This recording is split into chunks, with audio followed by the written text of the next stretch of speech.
Hello दोस्तों, अगर आप बीपीएससी द्वारा आयोजित की गई शिक्षक भर्ती परीक्षा में शामिल हुए हैं और अगर आपने जो फॉर्म भरा था उसमें किसी प्रकार की त्रुटि हुई है तो दोस्तों बीपीएससी ने फिर से त्रुटि सुधार करने का एक और मौका आप लोगों को दिया है। दोस्तों ये आखिरी मौका है, अगर इसमें चूक गए तो फिर आप अपने त्रुटि को का जो सुधार है वो बिल्कुल ही नहीं कर पाएंगे। इसलिए वीडियो में पूरी बने रहें और पूरे वीडियो को देखें। दोस्तों बीपीएससी कल एक नोटिस जारी किया गया है जिसमें कहा गया है कि 1 से 12 तक यानी 1 to 5 में जो छात्र अपियर हुए हैं या माध्यमिक या उच्चतर माध्यमिक में शामिल हुए हैं तो वैसे विद्यार्थी अगर किसी प्रकार की त्रुटि कर चुके हैं, फॉर्म भरने के समय अगर आपने किसी प्रकार का त्रुटि कर दिया है तो दोस्तों अभी आप उस त्रुटि का निराकरण कर सकते हैं। ये त्रुटि सुधार करने का जो समय दिया गया है वो दिया गया है 1/9/2023 यानी परसों 1/9/2023 से 3/9/2023 तक ये समय दिया गया है।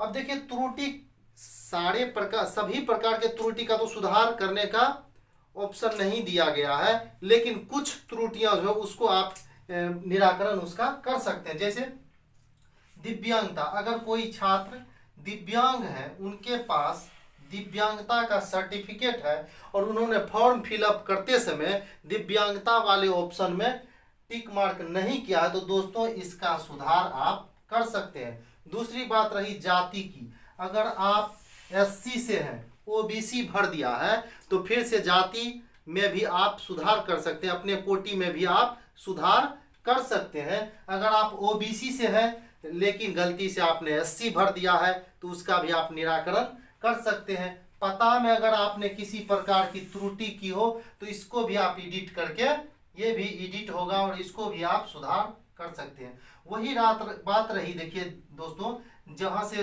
काफी कमेंट आ रहे थे छात्रों के कि मेरा जो शैक्षणिक प्रमाण पत्र में त्रुटि हो गई है, शैक्षणिक प्रमाण पत्र को अपलोड करने में त्रुटि हो गई है या उसका जो है प्रमाण पत्र संख्या मैंने गलत डाल दिया है, निर्गत तिथि गलत डाल दिया, तो दोस्तों ये भी उसमें डालना होता था। जैसे ही आप शैक्षणिक और शैक्षणिक प्रमाण पत्र अपलोड करते थे तो अपलोड दस्तावेज के बाद आपको प्रमाण पत्र संख्या भी अपलोड करना होता था और निर्गत तिथि भी अपलोड करना होता था। तो प्रमाण पत्र संख्या में अगर आपने किसी प्रकार की त्रुटि की है, नंबर को मिस्टेक से डाला है तो दोस्तों ये एडिट होगा, इसमें भी सुधार आप कर पाएंगे। और निर्गत तिथि में भी अगर किसी प्रकार की आपने गलत तिथि को डाल दिया तो ये सुधार होगा। लेकिन दोस्तों यहाँ एक बात और है, अगर आपने किसी प्रकार के प्रमाण पत्र को अपलोड नहीं किया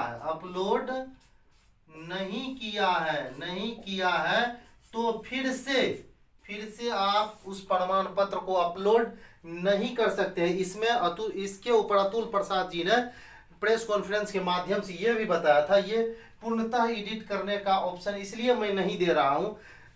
इसका कारण ये है कि अगर कोई विद्यार्थी जिस समय में आपने फॉर्म अपलोड किया था उस समय में ऐसे ही आपने फॉर्म अगर कोई विद्यार्थी भर दिया हो और उसके पास शैक्षणिक प्रमाण पत्र नहीं हो और अभी कहीं से अगर वो शैक्षणिक प्रमाण पत्र लाकर अपलोड कर देते हैं तो वो मान नहीं होगा दोस्तों। तो आप प्रमाण पत्र अपलोड नहीं कर सकते, लेकिन जो प्रमाण पत्र आपने अपलोड किया था, फॉर्म भरने के समय जो प्रमाण पत्र अपलोड किया था, अगर उसमें किसी प्रकार की त्रुटि है तो उसको आप सुधार कर सकते हैं, ना कि नए प्रमाण पत्र को अपलोड कर सकते हैं, ऐसा अतुल प्रसाद जी का कहना है। अब देखिए यहाँ अपियरिंग वाले के लिए भी वहां दिया गया है कि अगर आप अपियरिंग कैंडिडेट है तो आपके पास उस समय तो फॉर्म भरने के समय आपके साथ पास प्रमाण पत्र नहीं थे जिस वजह से आपने अपलोड नहीं किया था, लेकिन अगर अभी आपके पास प्रमाण पत्र उपलब्ध हो गए हैं तो दोस्तों आप उसको अपलोड कर सकते हैं, अपियरिंग वाले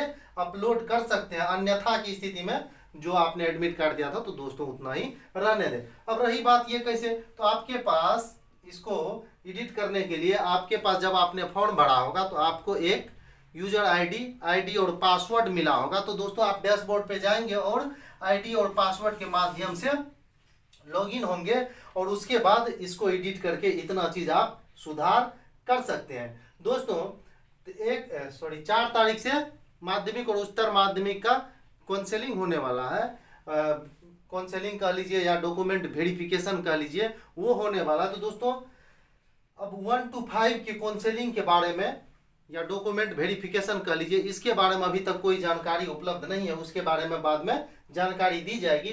तो दोस्तों अभी तक का जो अपडेट था वो यही अपडेट था।